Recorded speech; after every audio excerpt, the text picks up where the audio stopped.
Ini menu wajib bagi ratusan delegasi dari lebih 60 negara yang diundang menghadiri BRICS Plus Fashion Summit di Moskow, menghadiri pusat eksibisi di pinggiran kota Moskow.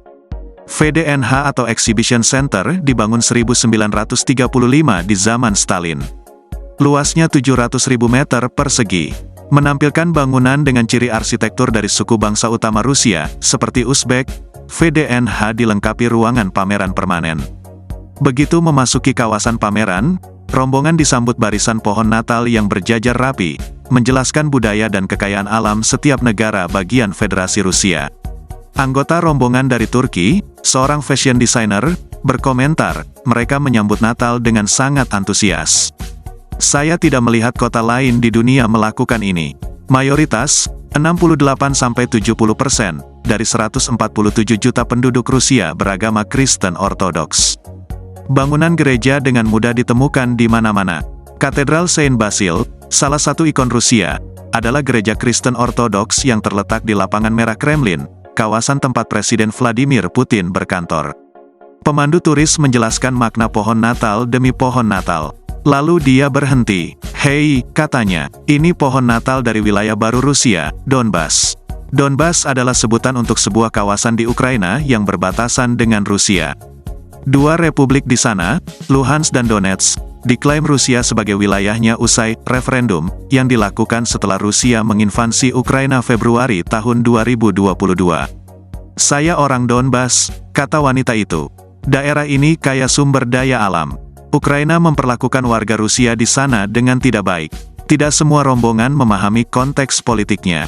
Maklumlah, sebagian besar delegasi dari Asia, Afrika, Timur Tengah, dan Amerika Latin adalah fashion designer, event organizer, dan pemilik rumah mode. Ada, sih, wartawan. Saya bertemu beberapa dari mereka, termasuk yang dari Afrika, Pakistan, dan India. Tapi mereka wartawan fashion, atau setidaknya wartawan entertainment. Perang dan politik bukan wilayah mereka. Kami memasuki gedung utama VDNH.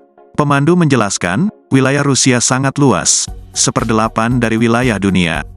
Beragam suku, budaya, dan kekayaan alam. Lebih dari 1000 kota. Jika Anda mengunjungi setiap kota sehari saja, Anda butuh waktu lebih dari 1000 hari. Lalu, dengan riang, dia berkata, "Ayo, mari mengenal Rusia dalam 1 jam tur." Rusia menguasai 17 juta km wilayah global. Indonesia 1,9 juta. Terbang dari Aceh 3 jam ke Jakarta lalu 6 jam ke Jayapura. Bagaimana menjelajahi wilayah yang hampir 9 kali lipat lebih luas? Wilayahnya yang sangat luas membuat Rusia multikultural. Sebagian kaki Rusia berpijak di Eropa, berbatasan dengan Norwegia, Finlandia, Polandia, misalnya. Sebagian lagi di Asia, bersentuhan dengan Turki, bahkan Mongolia, China, Korea Utara, dan Jepang. Di Selat Bering, Rusia berbatasan dengan negara bagian Alaska, Amerika Serikat. Mengelilingi ruang pameran itu adalah mengunjungi berbagai ekspresi kebudayaan dari suku bangsa tersebut melalui pakaian, tempat tinggal, bahkan keramik perhiasan, piring, dan gelas. Pengaruh agama selain tantangan alam pada ekspresi kebudayaan tentu saja sulit dihindari. Rusia adalah rumah bagi 15 juta sampai 20 juta Muslim. Pada pameran, ciri Islam terlihat pada pakaian yang lahir dari budaya yang bersentuhan dengan Turki. Mereka ini mendiami negara bagian Tatarstan, Dagestan, dan Chechnya. Rusia juga adalah rumah bagi penganut agama Buddha dan komunitas Yahudi. Selain memamerkan keragaman budaya dan kekayaan alam, Rusia juga memperlihatkan penguasaan pada bidang teknologi. Ada spot Yuri Gagarin, kosmonot Rusia yang menjadi manusia pertama yang mengorbit bumi, 1961.